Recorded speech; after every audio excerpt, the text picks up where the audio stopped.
अल्हम्दुलिल्लाह। आज हम बात करेंगे तुर्की में यूज्ड लैपटॉप का कारोबार कैसे किया जा सकता है, लैपटॉप रिपेयरिंग शॉप कैसे बनाई जा सकती है, इसके लिए कम से कम इन्वेस्टमेंट कितनी चाहिए, अगर आप अपने साथ एक वर्कर रखते हैं तो उसकी सैलरी कितनी होगी, दुकान का किराया कितना होगा, कौन से डॉक्यूमेंट्स आपके पास हों तो आप तुर्की में रिपेयरिंग शॉप और यूज्ड लैपटॉप की शॉप बना सकते हैं। इसी के साथ हम बात करेंगे कि बाद में आप अपने वालदैन, बच्चों और फैमिली को अपने साथ रख सकते हैं या नहीं। हमारे साथ हैं अली अकबर साहब। अस्सलाम वालेकुम सर, क्या हाल है? वालेकुम अस्सलाम कलीमुल्लाह, मैं ठीक हूँ। आपका क्या हाल है? अल्हम्दुलिल्लाह सर, मैं ठीक हूँ।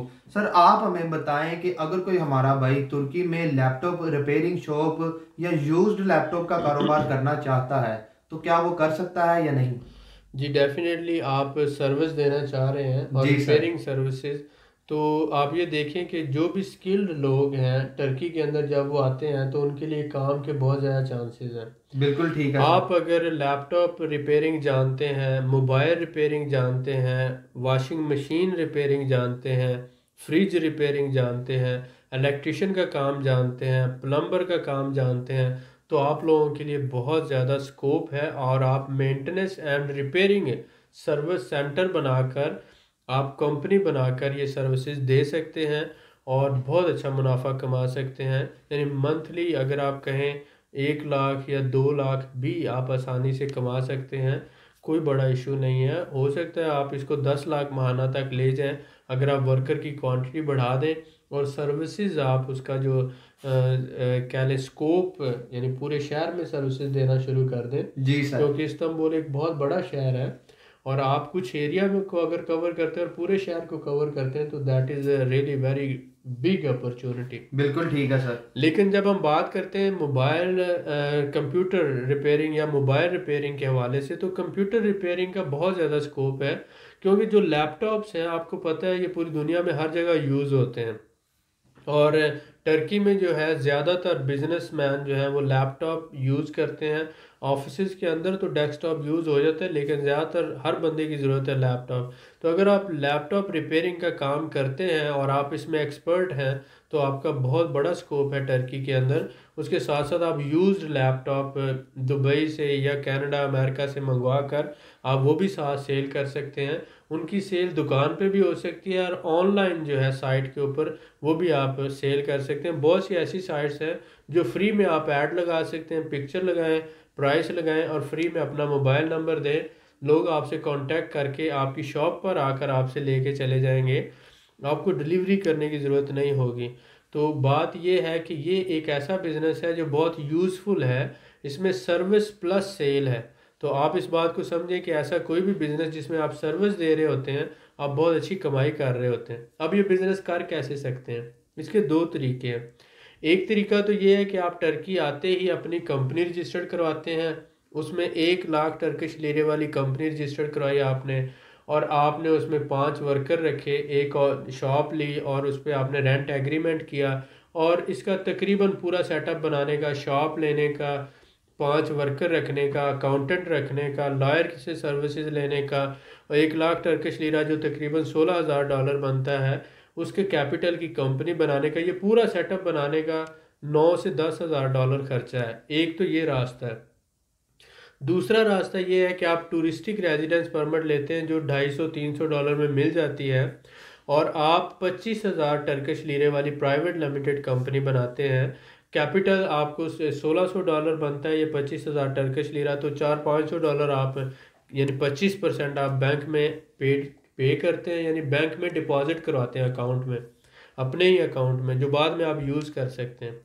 अकाउंटेंट सर्विस लेते हैं, लॉयर सर्विस लेते हैं, 3 से 4 दिनों में कंपनी रजिस्टर्ड करवाते हैं। एक लोकल वर्कर हायर करते हैं जिसको आप शो करते हैं कि ये मेरा कंपनी मैनेजर है। उसको साथ हेल्पर रखें, 300-350 सैलरी उसको दें। दुकान आप किसी सेल सेंटर या किसी अच्छे शॉपिंग सेंटर में ले सकते हैं, किसी एरिया में भी ले सकते हैं जहाँ पर आपको सूटेबल शॉप समझते हैं कि यहाँ पर लोगों का आना जाना है। मेट्रो स्टेशन के पास हो सकती है, शॉपिंग प्लाजा में हो सकती है, सिटी सेंटर में हो सकती है। $500 से $800 तक आपको बेहतरीन शॉप मिल जाती है।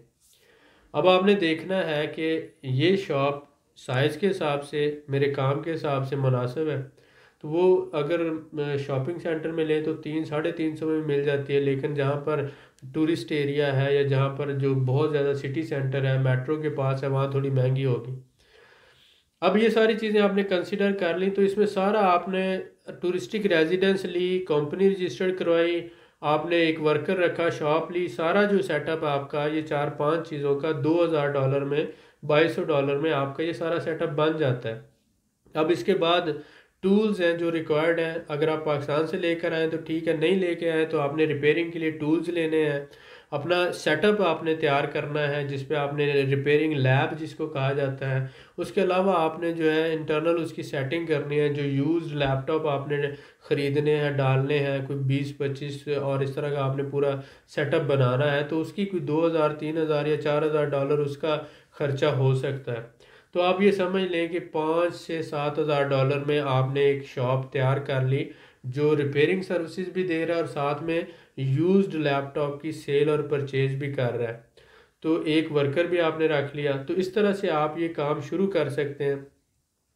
और इसके साथ साथ आप ऑनलाइन मार्केटिंग भी करते हैं, बहुत सी साइट्स हैं जैसे मैंने बताया, फ्री एड्स उस पर आप लगाते हैं, और अपने एरिया में भी जो आप इसकी मार्केटिंग करते हैं, फेसबुक पे करते हैं और इंस्टाग्राम पे भी आप ये करें। ये जो सेटअप है इस तरह से चल जाएगा, लेकिन 5-6 महीने में आप समझ जाएंगे कि ये काम बहुत मुनाफे में जा रहा है, बहुत अच्छा जा रहा है। तो अब बाद में अपनी टूरिस्टिक रेजिडेंस को कन्वर्ट कर लें बिजनेस रेजिडेंस में। कंपनी को 25,000 टर्किश लीरे कैपिटल से आप 1 लाख टर्किश लीरा में कन्वर्ट करें, जो $16,000 बनता है। उसका पेड अप आपने 4-5 हज़ार डॉलर पे करना है बैंक में, अपने ही कंपनी के अकाउंट में, वो बाद में आप यूज़ कर सकते हैं। और बाकी जो है वो 75% विद इन 2 ईयर्स आपने वो पूरा करना होता है। तो इस तरह से आप 2 वर्कर आप परमानेंट रखें, 3 टेम्परेरी रखें, रिक्वायरमेंट पूरी करें, कोशिश करें कि अपने साथ एक और पार्टनर मिला लें, 2 या 3 पार्टनर जो है मिल के वो रिक्वायरमेंट पूरी कर लें।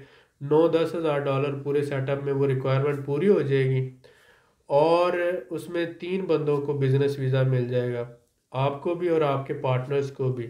तो इस तरह से ये होगा कि आप अपनी फैमिली को भी स्पॉन्सर करके मंगवा सकते हैं, अपनी बीवी और बच्चों को, और फिर आप 5 साल रहने के बाद आपको 5 साल के बाद बिजनेस रेजिडेंस के ऊपर आपको 5 साल के बाद पासपोर्ट मिल जाता है, जिसमें 125 ममालिक वीज़ा फ्री हैं, और आप अपने बिज़नेस को एक्सपैंड भी कर सकते हैं एक अच्छे मुल्क में, खूबसूरत मुल्क में और मुस्लिम कंट्री में। जी सर, माशाल्लाह, बहुत शुक्रिया सर आपका। सर मैं आपसे जानना चाहूँगा कि अगर कोई हमारा भाई रिपेयरिंग की सर्विसेज देता है, तो बहुत से भाई कहते हैं कि मैं स्टार्टिंग पे खुद ही करूँगा, बाद में वर्कर रखूँगा, तो स्टार्टिंग पे वर्कर रखना क्यों ज़रूरी है? देखें, आप टूरिस्ट वीज़ा पर कंपनी बनाकर आपने वर्क परमिट नहीं लिया, जी सर। क्योंकि ये जो आप कंपनी बना रहे हैं ये कंपनी ऑथोराइज नहीं है वर्क परमिट देने की। इसमें मैंने कहा कि आपने जो 25,000 टर्किश लीरे वाली अगर कंपनी बनाएंगे तो वो रिक्वायरमेंट पूरी नहीं करती, तो इसलिए आप लोकल एक वर्कर रखेंगे जी सर। जिसको आप कंपनी मैनेजर शो करेंगे, और जब कोई आपसे पूछता है, कहीं पर चेकिंग होती है या कोई भी अदारा आकर आपसे पूछता है, तो आप ये कहते हैं कि मैं बिजनेस ओनर हूँ, जी सर। ये मेरा कंपनी मैनेजर है जो टर्किश नेशनल है, और ये मेरे डॉक्यूमेंट्स हैं, मेरी कंपनी लीगल है, ठीक हो गया सर। लीगल कंपनी है, और ये आपका मैनेजर जो है इस कंपनी को रन कर रहा है, इस बिजनेस को रन कर रहा है। ठीक आप हो गया सिर्फ सर। इसको ऑब्जर्व कर रहे हैं, और आपके पास टूरिस्टिक रेजिडेंस है। क्योंकि आपके पास वर्क परमिट नहीं है, बिजनेस रेजिडेंस नहीं है, तो इसलिए अगर आप वर्कर नहीं रखोगे, जी सर। खुद उसको मैनेज करोगे, तो इलीगल है वो। ठीक हो गया सर। जी जी, तो इसलिए प्रॉब्लम है, कम से कम एक वर्कर आपको रखना पड़ेगा। बिल्कुल ठीक है सर, बहुत शुक्रिया सर। मैं आपसे और जानना चाहूँगा। जी सर। माजरत को दूसरे इसमें प्रॉब्लम ये है कि लैंग्वेज बैरियर, आपको पता ही नहीं चलेगा वो जो आपके क्लाइंट है आपसे क्या चाह रहे हैं। वो टर्किश ज़बान बोलते हैं, आप उर्दू या इंग्लिश बोलते हो, तो टर्किश वर्कर होने का फ़ायदा ये होगा कि आपका वो जो वर्कर है वो हैंडल कर लेगा बिजनेस को। बिल्कुल ठीक है सर, बहुत शुक्रिया सर आपका। वेलकम। सर मैं आपसे जानना चाहूँगा कि वो जो दुकान लेंगे, दुकान को कोई एडवांस वगैरह भी होता है तुर्की में? जी डेफिनेटली, तकरीबन 6 माह से 1 साल का किराया जो है वो एडवांस होता है, वो आप निगोशिएट कर सकते हैं, 3 माह पर भी ला सकते हैं, 6 माह पर भी, वो ऑनर के साथ आप राज़ी हो सकते हैं। बिल्कुल बहुत ठीक से है। लोग जो हैं 3-4 महीनों का किराया देकर बाकी जो मना लेते हैं, मान जाते हैं, कोई ऐसा इशू नहीं है। बिल्कुल ठीक है सर, बहुत शुक्रिया। सर मैं आपसे जानना चाहूँगा कि इस बिज़नेस के ऊपर टैक्स की रेशो क्या है? जी, बिजनेस ये सर्विसेज का बिजनेस है और सेल्स का, इसमें तकरीबन आप समझ लें कि 18% के अराउंड जो है टैक्स देना होता है। और वो सारा टैक्स देकर भी इसमें बहुत सी चीज़ें वो जो है, आपको पता है हर जगह पर होता है इस तरह से जी कि सर। सेल्स अगर 2000 की हो रही है तो शो करेंगे 500 की हो रही है, कुछ ना कुछ टैक्स देते जाएंगे।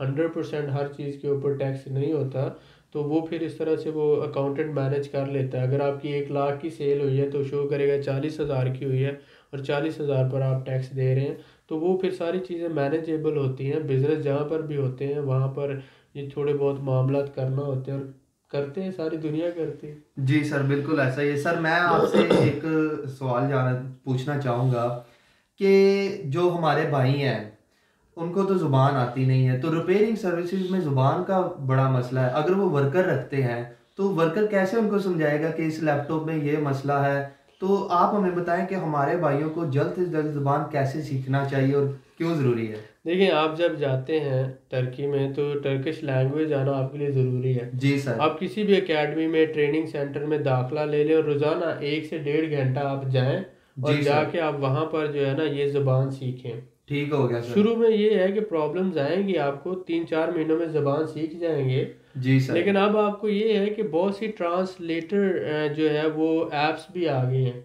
बिल्कुल ठीक है आपको सर। पता है कि मोबाइल में आप ऐसी ऐप कर सकते हैं, वो जो बंदा बोल रहा है तो वो उसको बोलेगा और ये आपको इंग्लिश में ट्रांसलेट करके दे देगा। जी सर। तो दूसरी बात ये कि जो कारीगर होता है, जो एक्सपर्ट होता है, जो प्रोफेशनल होता है, उसको किसी को बताने की ज़रूरत नहीं पड़ती। वो जब लैपटॉप को हाथ लगाता है तो उसको खुद ही पता चल जाता है कि इसको क्या प्रॉब्लम है। बिल्कुल सर, ठीक है, तो बिल्कुल। उसने लाना है, उसने कहना ये है। लेकिन ये है कि टर्किश बंदा जो आप रखेंगे वो भी आपकी हेल्प करेगा, और साथ साथ अब टेक्नोलॉजी का दौर है, आप ट्रांसलेट कर सकते हैं। वो वॉइस में बोलेगा, आप ट्रांसलेट करके, प्रॉब्लम्स आएंगे शुरू में, जी लेकिन सर। ये प्रॉब्लम्स को ही तो फेस करना है आपने।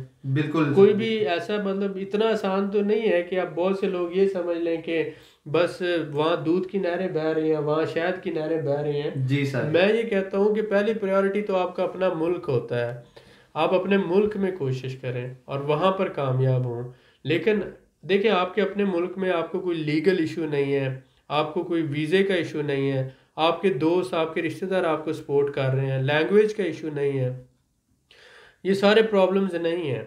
जब आप किसी दूसरे मुल्क आते हैं तो आपको वीज़े का इशू है, लीगल वर्क परमिट का इशू है, कंपनी रजिस्टर्ड करवानी है, आपके दोस्त नहीं है, रिश्तेदार नहीं है, ज़बान नहीं आती, कल्चर नहीं समझ आता, बहुत सी चीज़ें हैं। ये सारी चीज़ों से फाइट करना पड़ता है। तो इसके लिए दिल बहुत बड़ा करके आपको आना पड़ेगा। आसान कुछ भी नहीं है, हम सिर्फ आपको रास्ता बता रहे हैं। रास्ता बहुत मुश्किल है, लेकिन हम बता रहे हैं कि शायद आपके लिए थोड़ा आसान हो जाए। लेकिन अगर जो लोग ये समझते हैं कि इतना ही आसान है जितना हम बता रहे हैं, तो इतना आसान नहीं है। ये बहुत मुश्किल काम है, लेकिन इसको हिम्मत और हौसले से किया जा सकता है। अगर प्रॉब्लम्स का इंसान को पहले से पता हो तो वो उसको मैनेज करने के लिए प्लानिंग कर सकता है। लेकिन अगर पहले से ना पता हो तो वो कम इल्मी में या ला इल्मी में मारा जाता है। माजरत खां, इसलिए हम ये कहते हैं कि आप इन सारे प्रॉब्लम्स को समझ कर जी सर। सॉल्व करने की कोशिश करें। बिल्कुल ठीक है सर। सर जैसा कि हमने बात की वर्कर के हवाले से, तो इसमें मैं ये कहना चाहूँगा कि अगर कोई बंदा, आपको पता है कि वहाँ पे टर्किश लोगों को इंग्लिश कम आती है, तो अगर कोई वर्कर ही ऐसा मिल जाए जिसको थोड़ी सी इंग्लिश आती हो, तो क्या ऐसा हो सकता है? डेफिनेटली, आप जब वर्कर हायर करेंगे तो जिसको इंग्लिश आती है वो सैलरी ज़्यादा लेगा। जी सर। तो मिल तो जाते हैं वर्कर आपको, लेकिन वो फुली उस तरह से नहीं मिलेंगे कि हो सकता है वो अपने काम में एक्सपर्ट हो लेकिन उसको इंग्लिश इतनी ना आती हो। बिल्कुल तो ठीक है शुरू में सर। प्रॉब्लम्स आते हैं, लेकिन दे कैन बी मैनेज्ड, वो हो सकता है मैनेज। बिल्कुल ठीक है सर। सर मैं आपसे जानना चाहूँगा कि एक कंपनी रजिस्टर करवा के, अगर कोई दो पार्टनर आते हैं पाकिस्तान से, तो एक कंपनी रजिस्टर करवा के ये बिजनेस कर सकते हैं? जी, अगर दो आते हैं लोग तो वो एक कंपनी रजिस्टर करवा कर 2 या 3 लोग काम कर सकते हैं। ठीक हो गया सर। ठीक है, बल्कि वो जो उसका सेटअप की कॉस्ट है वो 2-3 लोगों पे डिवाइड हो जाएगी और उनका कैपिटल बच जाएगा, और बाद में बिजनेस चलाने में उनको आसानी होगी। बिल्कुल ठीक तो है ये सर। अच्छी बात है कि मिल के काम करें। ये बहुत बुरी बात है कि अकेला बंदा काम करे, ठीक हो क्योंकि गया। अकेला करेगा तो वो सारा बर्डन उस अकेले पे होगा। और प्रॉब्लम्स आप देखेंगे, अगर 100 kg यानी 100 किलोग्राम वजन उठाना हो तो अकेले बंदे को कहो तो उसकी कमर टूट सकती है, ऐसा ही है सर। लेकिन 3 बंदों ने मिलके उठाना हो तो उनको इतना प्रॉब्लम नहीं होगा। बिल्कुल सर, तो ऐसा ही इसलिए है। हमेशा बिजनेस जो है ये नाम है टीम वर्क का। बिल्कुल सर। तो हम लोगों के साथ सबसे बड़ी ज्यादती ये है कि जब यहाँ से लोग गए तो वो हमें डिवाइड एंड रूल, अंग्रेज़ों का वो जो असूल है डिवाइड एंड रूल, उन्होंने हमारे जहन में ये बात बैठा दी कि आप अकेले बिजनेस करो, आप अकेले एक एक ईंट की मस्जिद बनाओ। अगर आप 2 या 3 लोग मिलके करोगे तो ये कभी कामयाब नहीं होगा। लेकिन कोई भी अंग्रेज़ आप मुझे बता दो, कोई भी अमेरिका में, यूके में कोई भी कंपनी ऐसी है जिसमें वो टीम वर्क में काम नहीं कर रहे, जिसमें मल्टीपल डायरेक्टर्स नहीं है, जिसमें 8 10 5 लोग मिलके काम नहीं कर रहे। हत्ता कि वो जितनी मल्टीनेशनल कंपनीज हैं वो क्या करते हैं, अपने शेयर जो है स्टॉक एक्सचेंज में लिस्ट होकर वो आधी दुनिया को अपना पार्टनर बना लेते हैं। बिल्कुल सर, ऐसा ही आप फेसबुक के शेयर खरीदते हैं, आप गूगल के शेयर खरीदते हैं, आप कोका कोला के शेयर खरीदते हैं, तो आप उनके पार्टनर बन जाते हैं। तो वो क्या कर रहे हैं, पहले तो वो टीम वर्क में काम करते हैं और फिर पूरी दुनिया को अपना पार्टनर बनाते हैं। है। जी सर। तो हम क्या करते हैं कि हम लोग जो है कोशिश करते हैं कि मैं अकेला ही सब कमा लूँ, सब अकेला कमाने के चक्कर में हमारे पास जो होता है वो भी लूज कर जाते हैं। सही हो गया सर, ऐसा ही है। इसलिए कोशिश ये करें कि टीम वर्क में काम करना सीखें। जी सर। आप देखें कि अगर आप अपने पार्टनर्स को बर्दाश्त नहीं कर सकते, अगर उनकी कोई बात या क्रिटिसिज्म को बर्दाश्त नहीं कर सकते, तो इस दुनिया में रहते हुए इसका मतलब ये कि कमी आप में है। जी सर। आपको समंदर बनना चाहिए। आप में कोई ईंट फेंक दे, पत्थर फेंक दे, पहाड़ फेंक दे, जहाज फेंक दे, लकड़ी फेंक दे, आप वो सब जज़ब कर लो। बिल्कुल तो ठीक जब है सर। तक आप समंदर नहीं बनोगे तब तक कामयाब नहीं होगे। और ये बात याद रखें कि जिस तरह से हर चीज़ को मेजर करने का एक यूनिट है, जैसे आप मतलब पैमाइश करते हैं वजन की किलोग्राम में, बिल्कुल सर। लेंथ की मीटर्स में, सेंटीमीटर्स में और इंचेस में करते हैं, इसी तरह से कामयाबी की जो पैमाइश है वो बर्दाश्त से की जाती है। ठीक हो अगर गया आप सर। में बर्दाश्त ज़्यादा है तो आप ज़्यादा कामयाब होंगे, और अगर आप में बर्दाश्त कम है, सब्र और बर्दाश्त कम है, तो आप कम कामयाब होंगे। बिल्कुल ठीक है तो सर। बहुत से लोगों को मैं ये कहना चाहूँगा कि आप अपने अंदर ट्रेनिंग डेवलप करें और अपने अंदर आज से बर्दाश्त पैदा करना शुरू करें। गुस्से को बर्दाश्त करना सीखें, लोगों की तनकीद को बर्दाश्त करना सीखें, नेगेटिव बातों को बर्दाश्त करना सीखें और उस पर रिएक्शन जो है वो कम से कम दें। जितने कामयाब लोग हैं वो अगले की बात बड़े तहम्मुल से सुनते हैं और उसके बाद बहुत कम और धीमे अंदाज से रिएक्शन देते हैं, और अपना जो रिएक्शन जो वो देना चाहते हैं वो भी नहीं देते, ताकि अगले बंदे का दिल ना दुखे और परेशान ना हो। तो आप अपनी बर्दाश्त को बढ़ाएं, इंशाल्लाह कामयाबी ज़रूर मिलेगी। इंशाल्लाह सर। मैं सर आपका बड़ा शुक्रगुजार हूँ कि आपने इतनी कीमती मालूमात से आगाह किया। बहुत से भाइयों ने मेरे से सवाल किया था कि रिपेयरिंग का वो काम करना चाहते हैं जी तुर्की में।